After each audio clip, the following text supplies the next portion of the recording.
Assalamualaikum warahmatullahi wabarakatuh. Kaifa halukum ayuhat talamid? Antum bi khair insyaallah. Qabla kulli syai' hayya nabda darsana al-yawm bi qiraatil basmalah. Bismillahirrahmanirrahim. Wa fi hadzal yawm al-mubarak sanata'allam 'anil mubtada' wal khabar. Pada kesempatan hari ini kita akan belajar tentang mubtada' dan khabar.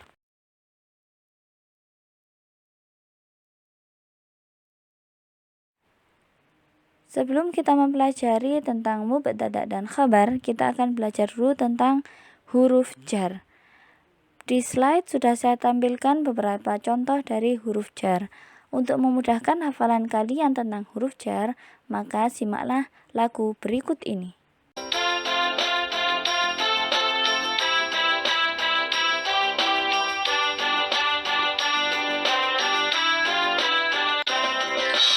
Aina di mana, amama di depan, wara'a di belakang, di jiwari di samping.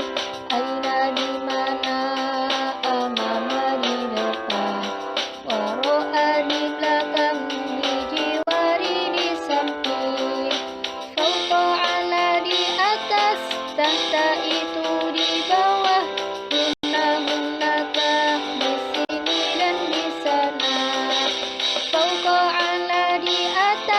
Tahta itu di bawah, hunna di sini dan di sana.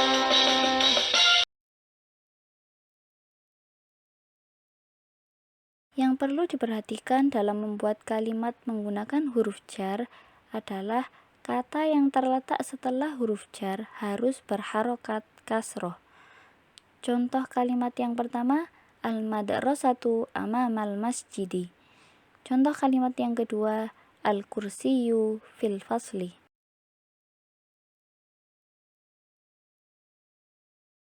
Baik, langsung saja kita masuk pada contoh kalimat berbahasa Arab dengan pola mubtada dan khabar. Yang pertama, al-kitabu tahtal majallati. Yang kedua, ar-rafu janibal maktabi. Yang ketiga, al-arikatu fi ghurfatil istiqbali.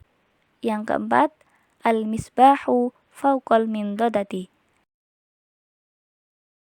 Nah, bisa kita lihat dari keempat contoh kalimat tersebut dapat disimpulkan bahwa kalimat berbahasa Arab dengan pola mubtada dan khabar, mubtada'nya diawali dengan alif lam atau al dan diakhiri dengan harokat dhammah.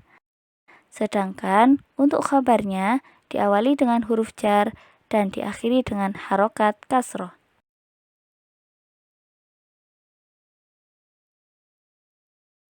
Bisa kita lihat dalam slide ada jumlah atau kalimat at-tilfazu fi ghurfatil istiqbali.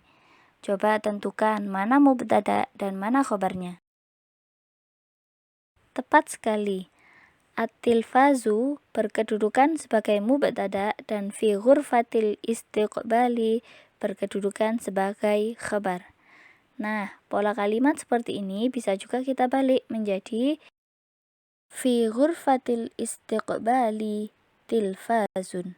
Coba tentukan mana mubtada dan mana khabarnya. Jadi, walaupun dibalik, kedudukannya akan tetap sama. Fi ghurfatil istiqbali berkedudukan sebagai khabar dan tilfazun berkedudukan sebagai mubtada. Yang membedakan pola kalimat yang pertama dan pola kalimat yang kedua adalah sebutan untuk mubtada dan khabarnya. Pada pola kalimat yang kedua, karena khabarnya terletak di depan, maka ditambah kata muqaddam menjadi khabar muqaddam. Sedangkan untuk mubtada'nya, karena terletak di belakang, maka kita tambahkan kata muakhir menjadi mubtada' muakhir. Jadi, pada pola kalimat yang kedua, fi ghurfatil istiqbali berkedudukan sebagai khabar muqaddam dan tilfazun berkedudukan sebagai mubtada' muakhir. Yang perlu diperhatikan untuk membuat kalimat dengan pola khabar muqaddam dan mubtada' muakhir adalah mubtada'nya tidak boleh diawali dengan al dan harus diakhiri dengan harokat dhammatain.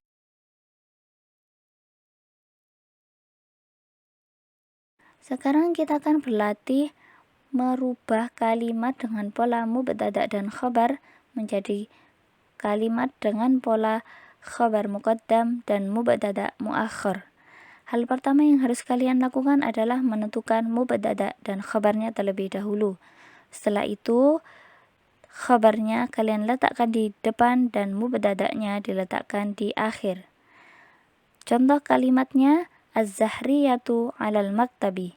Bisa kalian lihat di sini, az-zahriyatu berkedudukan sebagai mubtada' dan 'alal maktabi berkedudukan sebagai khabar.